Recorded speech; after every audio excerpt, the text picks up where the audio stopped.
Hello बच्चों, let's see this question. How many moles of HCl will be present in 100 ml of a solution of a specific gravity 1.08 containing the 20% HCl by mass. So as per question data, आपको यहाँ पर find out करने हैं number of moles of HCl जो present है 100 ml of a solution of specific gravity 1.08. यानी आपको यहाँ पर जो सॉल्यूशन की स्पेसिफिक ग्रेविटी मेंशन है, this is the specific gravity. So first of all according to question आपको जो स्पेसिफिक ग्रेविटी मेंशन है that's a 1.08. Clear. Now containing the 20% HCl by the mass. आपके पास 20% HCl है by mass. So first of all आपको specific gravity mention है और आपको वॉल्यूम भी मेंशन है. So just right that the volume of solution. आपको यहाँ पर वॉल्यूम ऑफ सोल्यूशन भी गिवन है. So this is 100 ml. अब देखिए आपको फाइंड आउट क्या करना है, मोल्स फाइंड आउट करना है. तो अगर मैं यहाँ पर बताती हूँ कि मुझे अगर number of moles find out करने हैं तो नंबर ऑफ मोल्स के लिए जो फॉर्मूला होता है that's the given mass by molar mass. अब मोलर मास तो आप फाइंड आउट कर सकते हो. HCl का मोलर मास तो हम फाइंड आउट कर सकते हैं कि 1 + 35.5 is equal to 36.5. But still point is that कि हम गिवन मास कहाँ से फाइंड आउट करें. Question is that. यानी हमारा जो की कंसेप्ट होने वाला है क्वेश्चन का वो यही होगा कि हम गिवन मास कहाँ से फाइंड आउट करेंगे. So the key concept of the question आपको गिवन मास फाइंड आउट करना है ना. गिवन मास फाइंड आउट करने के लिए यानी मुझे क्या फाइंड आउट करने, गिवन मास के लिए मुझे क्या करना पड़ेगा. गिवन मास के लिए डाटा दे रखा है कि 20% होगा सोल्यूशन का. मुझे मास ऑफ सोल्यूशन फाइंड आउट करना है. और उसका 20% करना है. 20% मतलब 20/100. अगर मैं ये चीज फाइंड आउट कर लेती हूँ तो मेरे पास गिवन मास आ जाएगा. यानी अब एक प्रॉब्लम और क्रिएट हो गई है.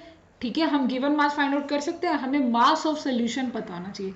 अब ये मास ऑफ सोल्यूशन कैसे पता होगा, मास ऑफ सोल्यूशन कैसे फाइंड आउट कर सकते हैं. आपको डेंसिटी का फॉर्मूला पता है. डेंसिटी क्या होती है, density is equal to mass of solution by volume of solution. That's the mass of solution and divide by the volume of solution. So basically मुझे अब क्या फाइंड आउट करना है. सबसे पहले देखिए आपके पास वॉल्यूम ऑफ सोल्यूशन गिवन है, आपके पास डेंसिटी भी गिवन है in the terms of specific gravity. That's the main point. So आपको क्या करना है, सबसे पहले डेंसिटी फाइंड आउट करनी है. अगर आप डेंसिटी फाइंड आउट कर लेते हो तो आप फिर मास ऑफ सोल्यूशन फाइंड आउट करेंगे. मास ऑफ सोल्यूशन अगर फाइंड आउट कर लिया तो गिवन मास आएगा और गिवन मास को आप यहाँ पुट करके number of moles find out कर सकते हो. तो की कंसेप्ट है वो हम एक्सप्लेन कर चुके हैं. अब हम अपने क्वेश्चन का सोल्यूशन स्टार्ट करते हैं. सो बेसिकली सबसे पहले मुझे फाइंड आउट करनी है डेंसिटी. डेंसिटी कैसे फाइंड आउट हो सकती है. डेंसिटी वेरी सिंपल है. आप क्या करें, सिंपली अपने स्पेसिफिक ग्रेविटी जो भी आपको दे रखा है that's the specific gravity. Because specific gravity आपको दे रखा है उसको वॉल्यूम से क्या करेंगे सॉरी आप उसे वॉल्यूम से क्या कर देंगे, डिवाइड कर देंगे. So specific gravity divide by the volume of the solution. तो डेंसिटी निकल आएगी. It's a very easy volume of solution. ये है 1.08 और नीचे जो वॉल्यूम आएगा दैट्स द 100 ml. देखो यूनिट्स के साथ काम करेंगे तो ज़्यादा सही रहेगा. ओके, सो आपके पास ये आ जाएगा 1.08 ग्राम मिलीलीटर इनवर्स. तो ये मेरे पास डेंसिटी ऑफ द सोल्यूशन आ गया. मैंने डेंसिटी ऑफ सोल्यूशन को फाइंड आउट कर दिया है. This is the density of solution. अब मुझे मास ऑफ सोल्यूशन निकालना है. देयरफॉर हम अपना की कंसेप्ट यूज करेंगे. की कंसेप्ट में क्या है, मास ऑफ सोल्यूशन के लिए डेंसिटी को वॉल्यूम से मल्टीप्लाई करेंगे सिंपली. अगेन तो आप क्या करेंगे, अगर आपको मास ऑफ सोल्यूशन फाइंड आउट करना है so you just right that the mass of solution किसके इक्वल आ जाएगा, मास of solution density into volume. Clear. की कंसेप्ट में मैंने आपको यही चीज एक्सप्लेन करी थी, डेंसिटी इनटू वॉल्यूम. सो डेंसिटी किसके इक्वल आ जाएगी, डेंसिटी है आपकी 1.08. ओके, और वॉल्यूम कितना आ जाएगा, इट्स 100 ml. तो सॉल्व करेंगे कितना आंसर आएगा, 1.08 ग्राम. आपके पास जो मास ऑफ सोल्यूशन आया है वो 1.08 ग्राम है. Now according to question data आपका जो HCl है वो 20% है. देखो लिखा है गिवन मास के लिए क्या करेंगे, मास ऑफ सोल्यूशन का 20%. तो अगर मुझे गिवन मास ऑफ HCl निकालना है, तो मैं क्या करूंगी, जो मेरा मास ऑफ सोल्यूशन आया, देखो यहाँ पर हमने की कंसेप्ट में एक्सप्लेन कर दिया था, मास ऑफ सोल्यूशन का 20%. तो मास ऑफ सोल्यूशन है 1.08, इसका 20% आप करेंगे.